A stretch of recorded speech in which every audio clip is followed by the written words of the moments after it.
কিন্তু বর্তমানে বাংলাদেশে একটা গজব নাজিল হয়েছে, যেই গজবের নাম হলো রাসেল ভাইপার। নাম কি? এই রাসেল ভাইপার সাপের গজব বাংলাদেশের মধ্যে এসেছে। Facebook, internet, YouTube, social media, television যেখানেই খুলবেন শুধু রাসেল ভাইপারের গল্প। কিন্তু মনের মধ্যে বড় কষ্ট লাগে, মানুষ রাসেল ভাইপারকে যত ভয় করতেছে, এত ভয় যদি আল্লাহকে করত মসজিদে মুসল্লির জায়গা হতো না। এ কথা কর না কা? অথচ রাসেল ভাইপারের ভয়ে মানুষ মাহফিলে আসতেছে না, বাজারে যাচ্ছে না, অথচ মসজিদের মধ্যে কোনো মুসল্লি নাই। এখন চিৎকার করে বলেন আমাদেরকে একমাত্র ভয় করতে হবে কাকে? আচ্ছা, রাসেল ভাইপারকে সৃষ্টি করছে কে? আরো জোরে কোন? ওই রাসেল ভাইপার কার হুকুমে চলে? অথচ বাংলাদেশের দুর্ভাগ্যজনক মুসলমান আল্লাহকে বাদ দিয়ে আমরা রাসেল ভাইপারকে ভয় করা শুরু করেছি। একটা কথা ভালো করে বোঝেন, যার ঘরের মধ্যে একটা বউ আছে, যেই বউ স্বামীর কথা শোনে না, এই বউ রাসেল ভাইপারের চাইতে মারাত্মক। এ কথা কর না কা? এই গজব কেন নাজিল হলো? ফিরাউনের জামানায় আল্লাহ তাআলা সাপের গজব নাজিল করেছিল, মশার গজব নাজিল করেছিল, পোকার গজব নাজিল করেছিল, ব্যাঙের গজব নাজিল করেছিল। কারণ কি? ফিরাউন জনগণের উপরে জুলুম করেছিল, নিরপরাধ মানুষের উপরে অত্যাচার করেছিল। তার মানে বোঝা গেল, নিরপরাধ মানুষের উপরে জুলুম করলে, জনগণের উপরে অত্যাচার করলে আল্লাহর পক্ষ থেকে আযাব গজব নাজিল হয়।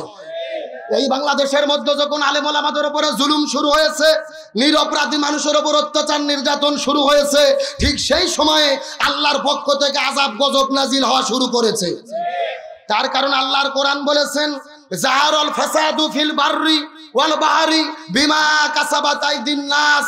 জলে এবং স্থলে যত বিপর্যয় ঘটে সবকিছু মানুষের দুই হাতের কামাই।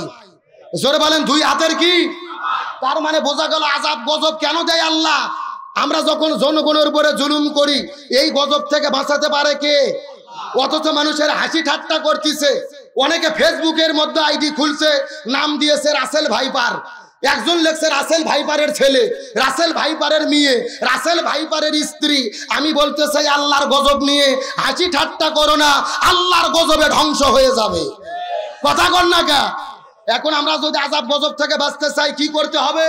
মুসলিম শরীফের মধ্যে এসেছে, রসুল বলেছেন 2708 নম্বর হাদিস, রসুল বলেছে এমন একটা দোয়া আছে, এই দোয়া যদি কোনো মুমিন মুসলমান পড়ে, রাসেল ভাইপার সহ সমস্ত বিষাক্ত সাপ, বাঘ, সিংহ, হরিণ, বিচ্ছু সব থেকে আল্লাহ হেফাজত করবে। এই দোয়াটা কি আমাদের জানার দরকার আছে না নাই? এই দোয়াটা হলেন আউযু বিকালিমাতিল্লাহি তাম্মাতি মিন শাররি মা খলাক। এই দোয়া মুখস্থ করলে কি গুনাহ হবে?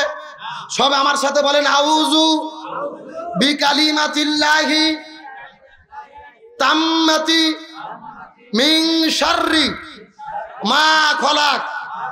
এই দোয়াটা যদি আমরা ইমানদার মুসলমানেরা পড়তে পারি, শুধুমাত্র রাসেল ভাইপার নয়, সমস্ত আযাব গজব থেকে হেফাজত করবে কে? আরো জোরে বলেন।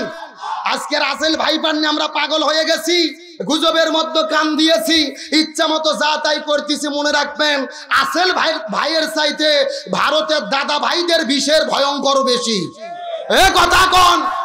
আজকে আমরা যেই সুযোগে রাসেল ভাইপার নিয়ে হইচই করতেছি, ওই সুযোগে ভারতের দাদা বাবুরা আমাদের এমন সবল মারতেছে, পুরো দেশের মধ্যে বীজ ছড়িয়ে পড়তেছে। আজকে দেশের মধ্যে রেল চলার বৈধতা দেওয়া হয়েছে, ভারতের ট্রেন বাংলাদেশের মধ্যে স্বাধীনভাবে চলবে। নিঃসন্দেহে এটা স্বাধীনতার জন্য হুমকি স্বরূপ ছাড়া আর কিছু হতে পারে না।